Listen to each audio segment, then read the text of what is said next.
Yo, what up? This your boy T-Dub, T-Dub TV, Woods Blazing in Sports. We are here live, full post-fight review, Triple G versus Kell Brook. Okay, coming into this fight, there was some questions. How will Kell Brook do against a 160-pound fighter? Ed scratched that. How would he do against the best 160-pound champion Triple G, who hits hard with cylinder bricks? How would he function at that weight? How would his stamina be? How would Triple G deal with a welterweight that's typically a little bit more faster, better footwork? Would or will Kell Brook be his biggest test of today? Some of those questions was answered. Let's jump right into it. Round one, before the bell sounded, no lie, my heart was, it's about to happen. It's about to happen. The bell sounds. Both fighters meet in the center of the ring. Now, I'm going to say this right here. I wasn't as focused on Triple G. I know what to expect from Triple G in the beginning of the round because I watched him. This is his weight class. But my focus is on what was Kell Brook going to do. The first 3 seconds, that first minute, is going to let me know a lot. Now, I would say I was surprised that Kell Brook did not move in the circular motions as much. If you did not watch my prediction, go back and watch it. You will see some of the things I said actually took place in this fight, or they did take place, and probably would have helped out either other fighter if they done some of those things. In the first round, let's go with Kell Brook's side. Kell Brook was countering well. Now, in my prediction, I said if Triple G ever throws one punch, one jab, Kell Brook needs to make him pay, and he was countering very, very well. Not just the first round, but throughout the fight. Triple G started to put that pressure on him. In the first round, he landed a digging left hook to Kell's body. And you can tell that shot really affected Kell Brook. What do you think? Who won that first round? Triple G came on really good. Kell Brook countered effectively. In the last 20 seconds, Kell Brook definitely let his hand go. He may have landed a big uppercut.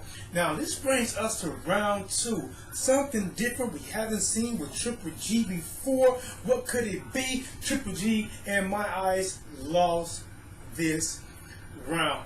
Kell Brook confidence grew. His hand speed was there. His combination punching was there. I remember one time he was along the ropes, which he shouldn't have been, but he was along the ropes and baited Triple G in there, I'm thinking, and when he swung, he moved, stepped to the side, and countered with a beautiful right hand. And I seen something else from Kell Brook.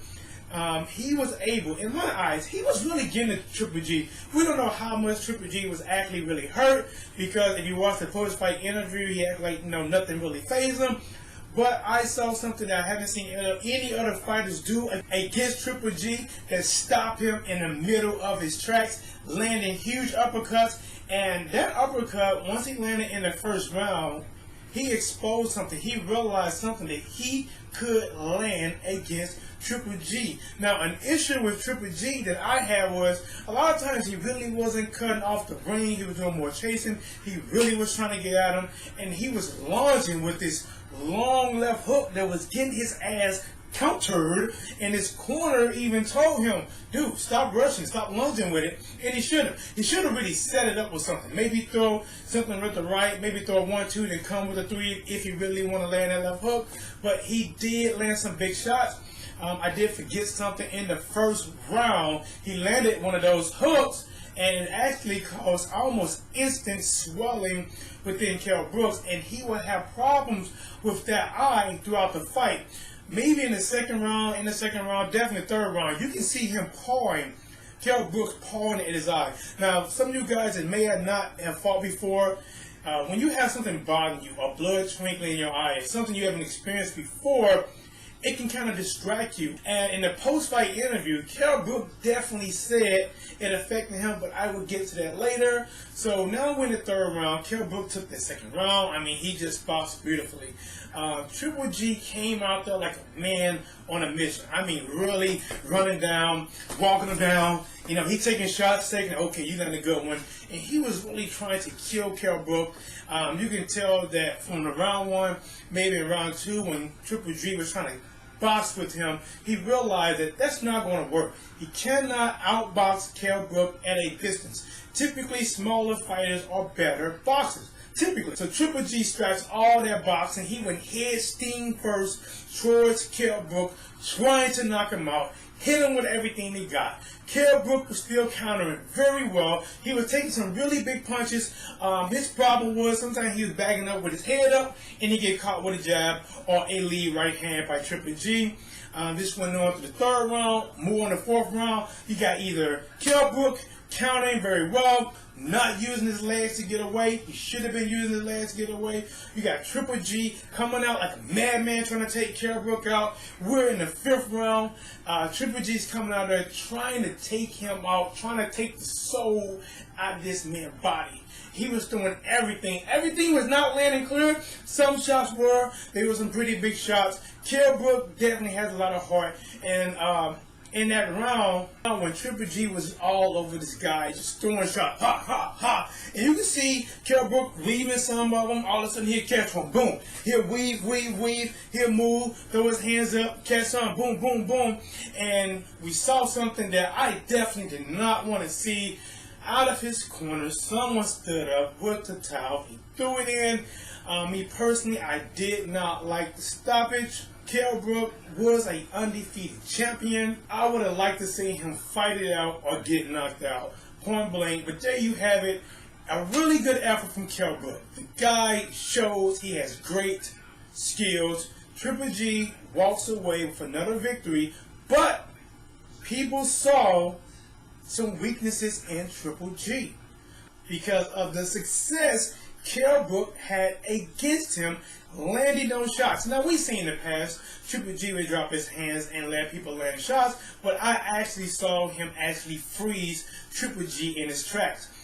Was that because people say he was ill before the fight? He did look a little sick on the way in? Was it because he faced the best boxer in his career as of today?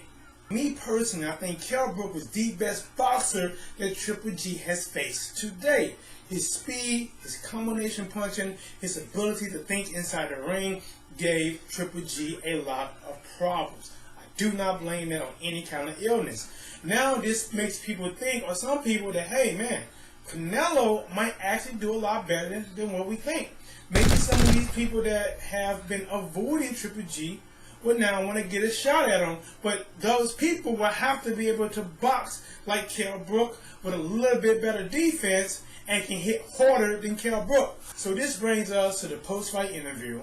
They asked Triple G how do he rate himself during this fight. He gave himself a 3 out of 4, assuming on a 1 to 10 scale. He said instantly out of round 1, he knew Kell Brook was not a middleweight, and he wanted to get him out there. He said, I believe maybe after round 2, he had to street fight him, which is why he gave himself a 3 or 4 to try to get the knockout. In my eyes, he had to street fight him because you couldn't box with him, but because of your power is so much more greater than Kell Brook and has so much more effect when they do land, that is what he needed to do to get this victory over Kell Brook. So after speaking with Triple G, they bring Kell Brook down. They ask Kell Brook how did he feel about the stoppage. Like most fighters that's in that place undefeated, they felt it was a bad stoppage. He definitely thought that he would have been more successful in the long term. I don't know. I would like to see how that weight would have took a toll after 6, 7, and 8 rounds to see if he can still be able to withstand on punches. Me personally, I saw Triple G still winning it because he was just landing those really big shots. I didn't see it really changing. And a good question is, how does this fight hurt Kell Brook? He wasn't knocked out, but the fight was stopped. He was boxing very well and had success, but he still lost to a middleweight. He did not express interest in going back down to 147. He seems to want to settle at 154. There's some good competition at 154. A couple of twin brothers I know. A guy named Laura. I don't think he want no Porter Canelo, but Canelo might finally go back up to 160. But this your boy T-Dub, T-Dub TV, post-fight review. Please subscribe, thumbs up, share, like. Follow me at What's Blazing, Twitter. Follow me, subscribe, like my Facebook. What is my Facebook? What's Blazing in Sports? Alright, this is your boy T-Dub, T-Dub TV. I'm out. And understand that Terminator is out there. Cinco! It can't be bargained with. It can't be reasoned with. It doesn't feel pity or remorse or fear. And it absolutely will not stop. Ever. Until you are dead.